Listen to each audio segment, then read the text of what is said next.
Cada real investido pelo poder público em saneamento básico representa uma economia de R$ 4,00 em tratamento de infecções, câncer e outras doenças. Isso sem falar em milhares de horas de trabalho perdidas e no prejuízo para a qualidade de vida da população. Mesmo assim, a Lei de Resíduos Sólidos, na grande maioria dos municípios brasileiros, ainda não saiu do papel. Para falar desse tema, sobretudo sobre o tão esperado fim dos lixões, Cidadania recebe Therese Hoffmann, professora da Universidade de Brasília, doutora em Desenvolvimento Sustentável. Qual o panorama hoje dos municípios brasileiros? São 5.568 e parece que menos de um terço conseguiu, segundo a própria declaração dos prefeitos e das autoridades municipais, implantar essa política de desenvolvimento sólido. A gente tem os dados, né, do Sistema Nacional de Informações sobre a Gestão dos Resíduos Sólidos, que ele mostra esse panorama, né? Os municípios que ainda nem começaram a fazer o seu plano, né, os municípios que já têm a destinação dos resíduos, os municípios que trabalham com os catadores, mas os dados ainda são desestimulantes, né? O Brasil ainda tem que correr muito para atender a legislação de 2010. Né? E diga-se de passagem que esses dados são fornecidos pelos próprios municípios, né? Sim, a previsão é um sistema, né, coordenado pelo Ministério do Meio Ambiente, tem um outro sistema sobre a questão do saneamento básico do Ministério das Cidades, mas há a previsão também do acompanhamento do IBAMA. Agora, a gente teve recentemente, né, as mudanças de prefeitos, né, então esses dados podem alterar, né, porque as novas gestões que estão entrando, elas podem atualizar e aí a gente ter uma mudança nesse panorama. Quando se fala de política de resíduos sólidos, visando o desenvolvimento sustentável, a gente está falando numa linguagem mais popular no fim dos lixões. Né? O que vamos tentar caracterizar o que é um lixão e o que é um aterro sanitário, que é o objetivo, talvez o primeiro e mais consequente dessa política. Os lixões são aquelas áreas onde as pessoas descartam indiscriminadamente os resíduos gerados, né, na sociedade. A gente sabe que as cidades, quanto maior o adensamento, maior o desenvolvimento, você tem uma complexidade maior desse tipo de lixo. Né? Alguns anos atrás, os lixos eram basicamente orgânicos e alguns produtos industrializados. Né? Hoje a gente tem uma diversidade enorme de plásticos, né, de polímeros, os celulares, as baterias, né, todos os equipamentos tecnológicos que vêm avançando, isso gera realmente uma complexidade do descarte desse material. Então, isso não pode ser indistintamente jogado nos lixões.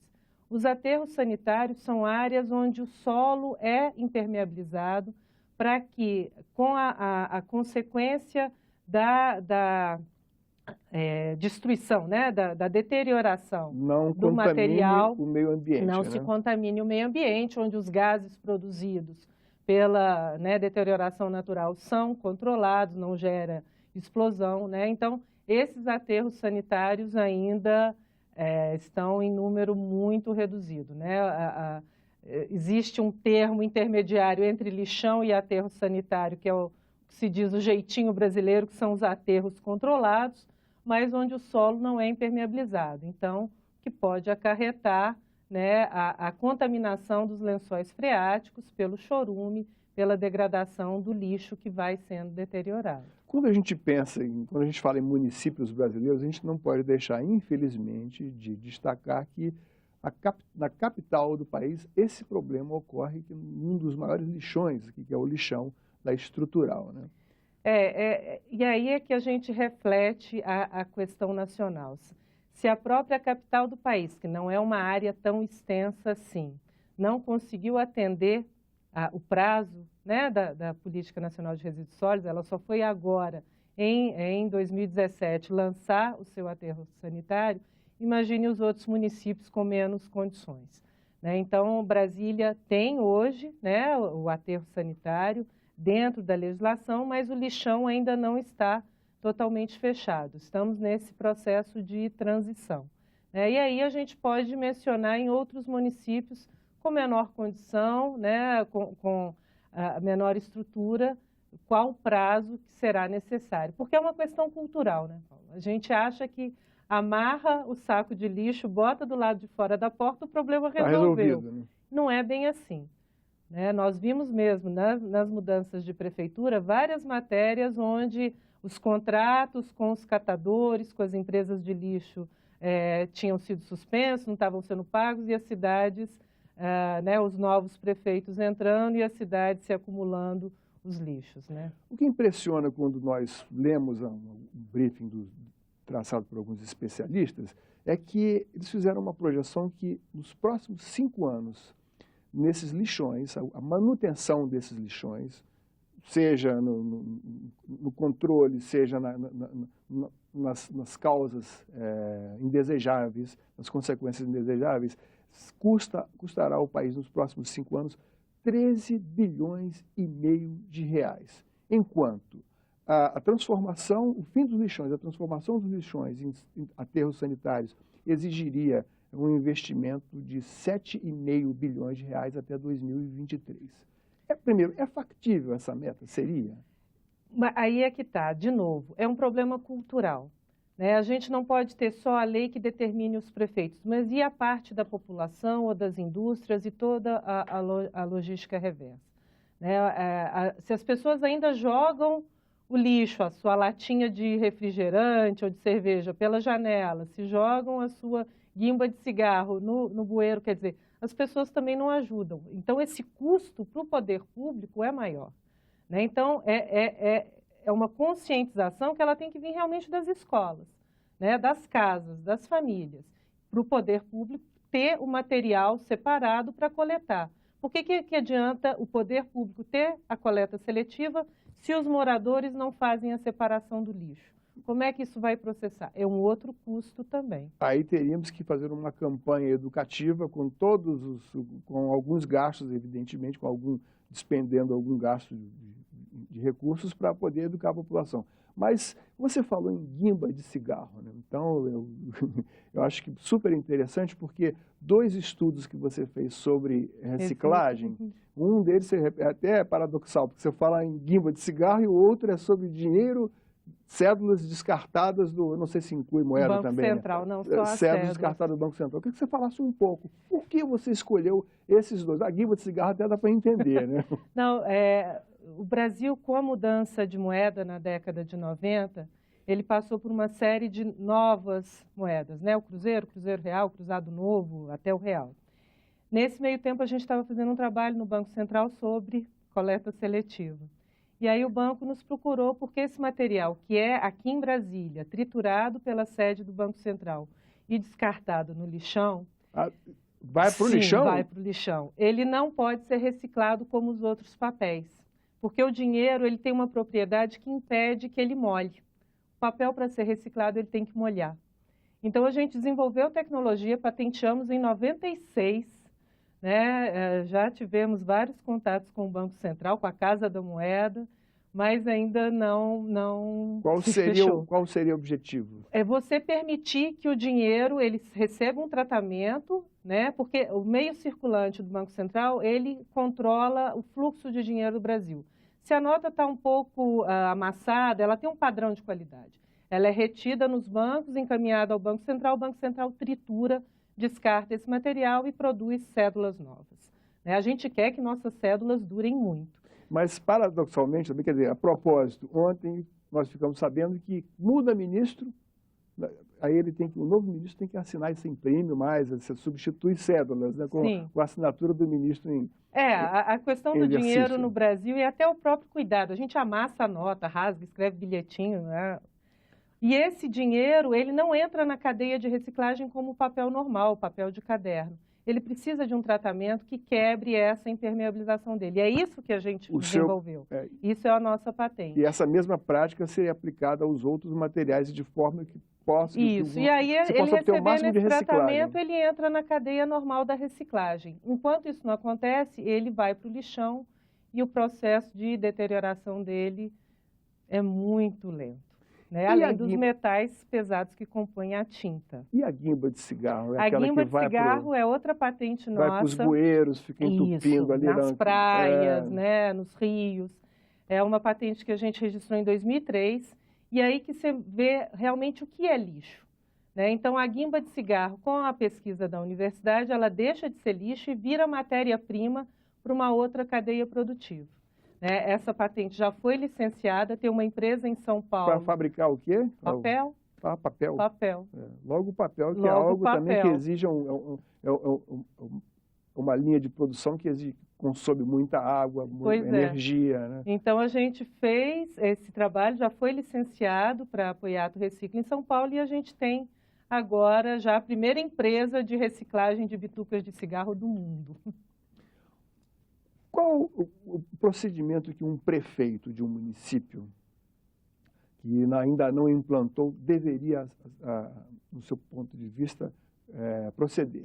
Como ele chega aqui a Brasília ou vai alguma consultoria, vai até você, por exemplo, que tipo de orientação se pode dar a um prefeito quando ele quer acabar com o lixão da cidade dele? Que tipo de apoio ele tem, a quem ele pode recorrer em termos de recursos? Bom, ele tem desde o Ministério das Cidades, né, orientação, Ministério do Meio Ambiente e as universidades também, né, são fontes. Depende da dimensão do município, desse prefeito, né, qual a situação que ele encontrou, para ver onde ele vai ter que atacar primeiro, né, porque às vezes as prioridades são todas.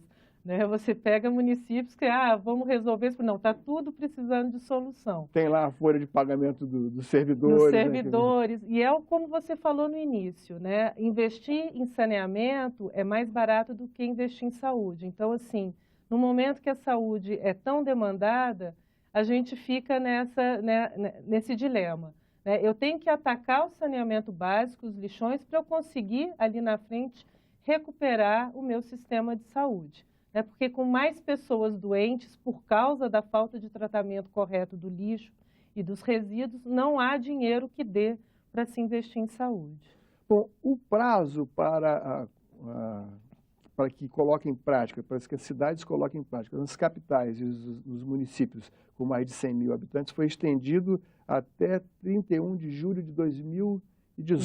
E nos municípios de fronteira, um ano a mais, até 2019. 2020. Qual foi a justificativa para isso? Eu acho que é a realidade, né? Porque a lei ela tem uma perspectiva de cumprimento. Só que, na prática, a teoria é outra.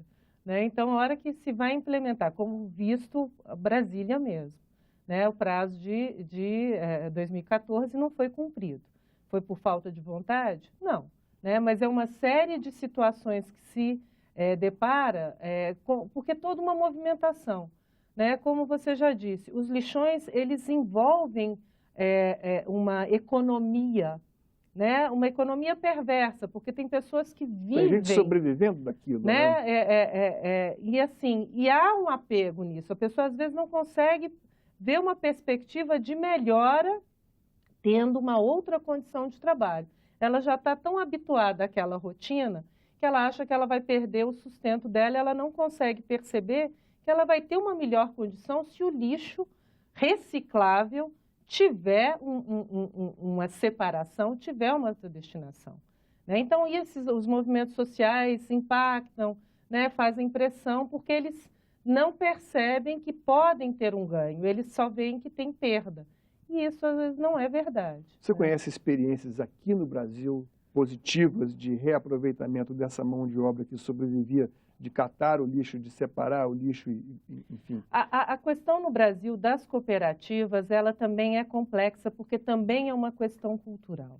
Né? As cooperativas de catadores, em Brasília a gente tem várias, tem exemplos muito exitosos, mas elas têm que ter uma coexistência de trabalho homogêneo. Né? E as pessoas, às vezes, não, elas precisam de um líder. Né? Tem que ter alguém que realmente puxe os demais. Né? O que não é exatamente a característica de uma cooperativa. Né? Explica um pouquinho melhor para a gente aqui. Eu já visitei uma cooperativa dessas ali no Riacho Fundo, que funcionava exatamente, precisava de um líder, eles tinham um caminhão, mas parece que, com toda a razão, eles se sentem discriminados pelo restante da sociedade. Então, enfim, eles trabalham em sistema de mutirão, Sim. mas eles encontram também resistências por parte do próprio poder público, né? A gente tem legislação aqui que permite que os órgãos públicos destinem os seus resíduos, porque em tese deveriam ser licitados, né, porque são recursos comprados com dinheiro público, a destinação, né, mas há legislação já né, federal que prevê que as empresas, as universidades, os órgãos públicos podem destinar os seus resíduos recicláveis para cooperativas. A UNB mesma tem licitado uma cooperativa que pode pegar todo o resíduo de papel, né, plástico, todo o material reciclável sem ter nenhum problema legal, né? Então, ela é um acesso direto, né, participando de um processo de licitação e aqui como a gráfica do Senado, como outros órgãos também que podem e fazem isso, né? Então, isso já facilita o acesso a essa matéria-prima. Só que tem um ponto, né? A gente não quer que se gere mais lixo, tá certo? Não se quer que se consuma toda a matéria-prima, que o planeta não tem condição de gerar, né, tantos produtos assim que todos demandamos. Então, a sobrevivência das empresas em cima de resíduos, ela também tem que ser medida, porque uma empresa quer lucro, né? E do outro lado, eu não quero ter mais lixo para que essa empresa tenha mais lucro. A gente quer que as pessoas se conscientizem. Não consegui captar muito bem, explica de novo, um exemplo prático. Reduzir, reutilisar e reciclar. Sim, são os 3 R's, né? Tem repensar, tem outros R's ainda.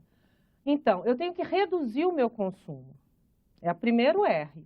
Se eu consumir mais, eu vou gerar mais lixo e eu vou ter mais matéria-prima para ser reciclada.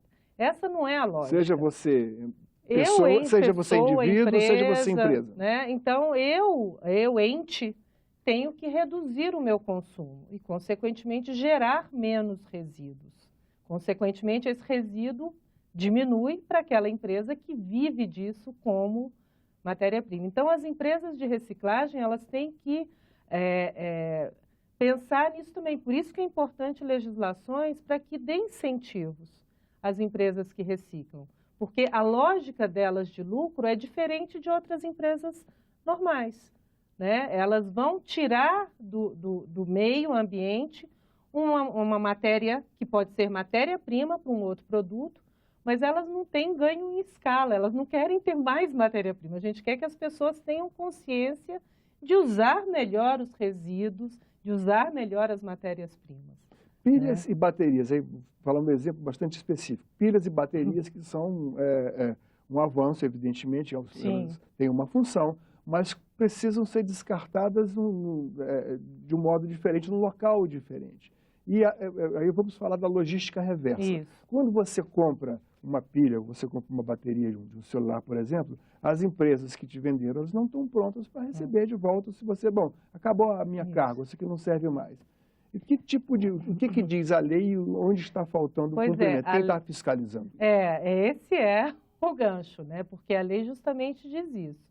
Você produziu, você é corresponsável, é uma lei de corresponsabilidade, né? Por isso que não é só o prefeito, o governador, o cidadão, a indústria, né? Toda a sociedade é partícipe do sucesso ou não dessa legislação.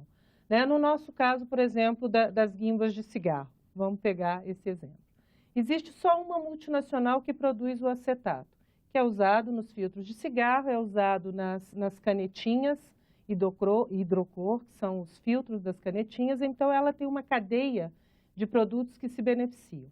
Na hora que você fala, olha, indústria de cigarro, você vai ter que ser copartícipe de tirar esse resíduo da rua, a indústria não, mas eu compro a matéria-prima da outra. Então, a tendência é ir jogando, né, para frente ou para trás. O efeito dominó, né? Quem é a responsabilidade. Então, essa corresponsabilidade ela tem que ser compartilhada mesmo. Né? As baterias, as lâmpadas fluorescentes, né, os pneus, né, tantos lixos... Os pneus, então, já são um problema de décadas. De décadas. O Brasil importar pneus reciclados, aí uma questão... E que você já tem solução de uso disso, até como asfalto, até como outros produtos, né, que o Brasil ainda não usa. A gente tem aqui atrás do CCBB um outro CCBB para Centro Cultural Banco do para Brasil, os espectadores do país. Né, aqui nos fundos ali do Jaburu, né, do Palácio da Vice-Presidente.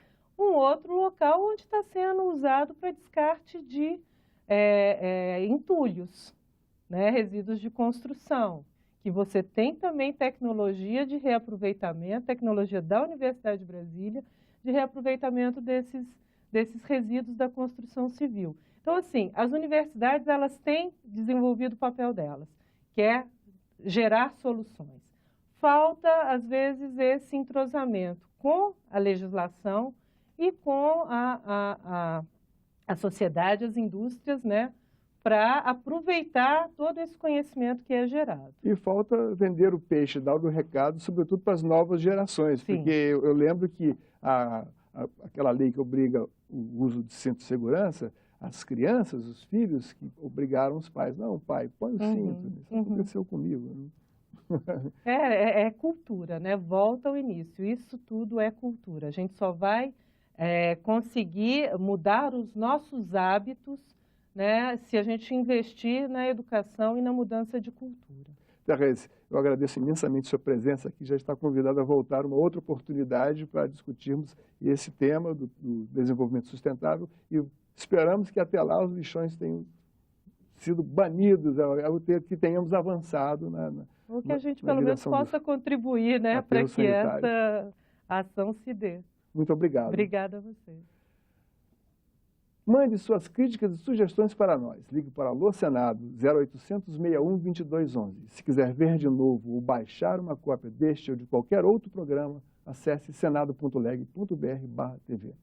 Obrigado pela atenção e até o próximo Cidadania. Agora...